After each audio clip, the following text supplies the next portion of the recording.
California is constructing the nation's first complete high-speed rail line that will connect the major population and economic centers of San Francisco and Los Angeles. Once completed, the usual 6-hour journey between the two cities will take less than 3 hours by bullet train. However, this massive project now faces serious problems. 3 years after its projected completion date and nearly $100 billion over budget, the project is still a decade away from completion. In this video, we delve into America's most expensive infrastructure project to find out what went wrong. Firstly, we need to understand why the California high-speed rail is being built. California is by far the wealthiest and most populous state in the United States, with a GDP of $3.6 trillion, making it the fifth largest economy in the world. With nearly 40 million residents, California has a population larger than the entire population of neighboring Canada. Interestingly, much of this wealth is concentrated in the two major population centers of the San Francisco Bay Area and the greater Los Angeles area. These two metropolitan areas alone are home to more than half of the state's total population. Despite the great economic importance of these two urban centers, travel between them has been extremely inefficient and time-consuming. On average, the drive from San Francisco to Los Angeles takes about 6 hours, not even counting the abysmal traffic in the two cities, which are consistently ranked among the worst in the nation. The only option is a 90-minute domestic flight between the two cities, which is expensive and polluting. In 1996, the California High-Speed Rail Authority was established to create faster, cheaper, and greener transportation. The goal is to develop plans for a high-speed rail system linking all major population centers in the state. Finally, in 2008, the developer's plan went to a ballot in California, with 53% of voters voting in favor of building the project. The same vote also approved a $9 billion bond offering, marking the launch of the project. The California High-Speed Rail was originally planned to be constructed in 2 phases. The first phase will connect San Francisco and Los Angeles via the Central Valley, passing through major cities such as Merced, Fresno, and Bakersfield. The 800 kilometers route will also traverse extremely mountainous terrain, requiring at least 24 kilometers of tunnels. Phase 1 also envisions upgrading San Francisco's existing commuter rail system to support a hybrid system to accommodate both the new high-speed system and traditional local commuter trains. The second phase will extend the track further north to the state capital, Sacramento, and south to San Diego, near the Mexican border. The expansion will bring the total length of the entire high-speed rail system to 1,300 kilometers, distributed across 24 stations. The cost of the entire project was estimated at $33 billion at the time. Scheduled to open in 2020, the California High-Speed Line promises to connect San Francisco and Los Angeles in just 2 hours and 40 minutes at speeds of up to 350 kilometers per hour. The project will also bring many different benefits to California. For one, a high-speed rail system would significantly reduce pollution and carbon emissions in the state, as more people would choose the greener option instead of flying all the way. The project will also improve passenger transport by reducing air and vehicle traffic, making travel times between the two cities more efficient. In the end, one of the most important benefits of this project is that it will provide tremendous economic opportunity to millions of people in the Central Valley. It's really a California project that brought us together today. Thank you. However, something went wrong. 15 years after California voted for high-speed rail in 2008, things are very different. With the 2020 deadline long past and the current future even more uncertain in the face of numerous financial, legal, and environmental hurdles, a major problem facing this massive project is that the California High-Speed Rail Authority has no real budget to build the entire system in the first place. When the project was approved in 2008, project developers received just $9 billion in funding. Out of an estimated $33 billion it would cost to build the entire system. The rest of the funding should be funded primarily by the federal government, with $12 billion to $16 billion, $6 billion to $7.5 billion from public-private partnerships, and finally $2 billion to $3 billion from local governments.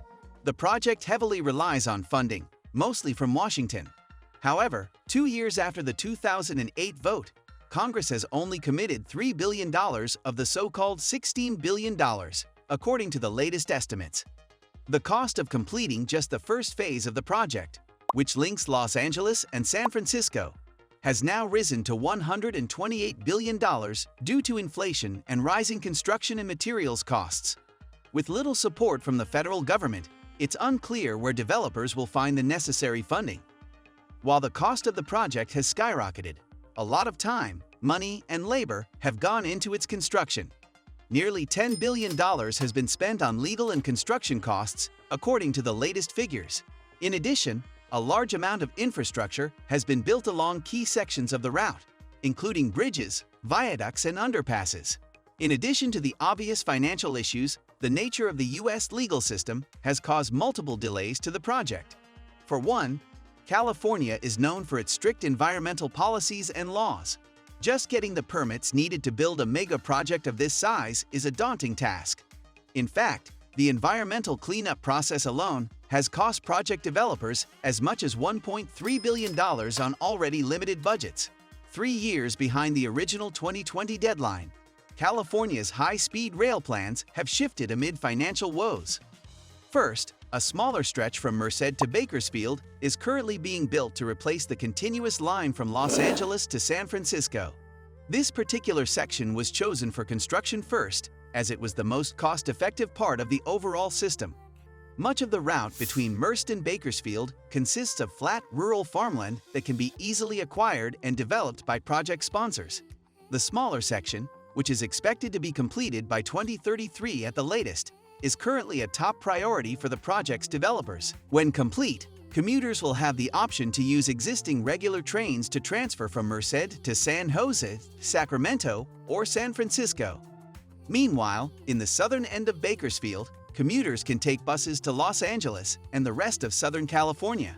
By building only this portion of the track first, commuters will be able to travel from San Francisco to Los Angeles, while the rest of the high-speed track remains unfinished. Once the Merced to Bakersfield section is complete, construction on the remaining tracks serving Los Angeles and San Francisco will begin, culminating in the initial Phase 1 construction. However, due to a lack of funding for the project, it is unclear when construction of this phase will start. Meanwhile, an initial second phase of the project, which will extend the track north to Sacramento and south to San Diego, is in the early planning stages with no specific timeline or final construction details.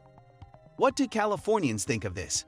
Many are right to question the viability of the high-speed rail project due to its extremely high costs and construction delays.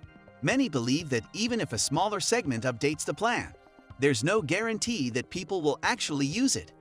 In fact, the Merced to Bakersfield route is often dismissed by the media as a train going nowhere. Considering the city's populations are only 90,000 and 400,000, respectively, is this really a train going nowhere? Another major criticism of the project has been its apparent lack of funding, which has historically been one of the biggest setbacks to its success. When the Trump administration's allocation of more than $900 million for the project was withdrawn for failing to allocate funds, the situation got worse. It is necessary to arrange funds reasonably and promote construction.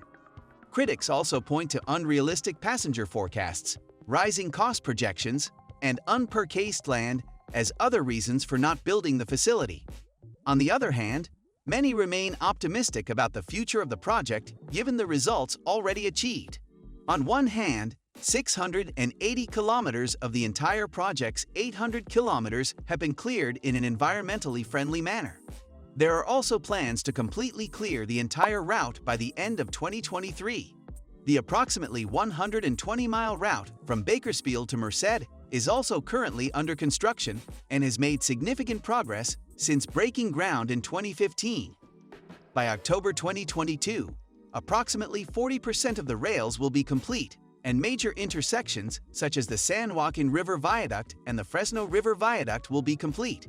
In addition, the project recently celebrated the milestone of creating 10,000 jobs, primarily from the impoverished and underserved Central Valley region. The people of the region also hope that once construction is complete, the project will bring economic growth to the region and opportunities for millions of people.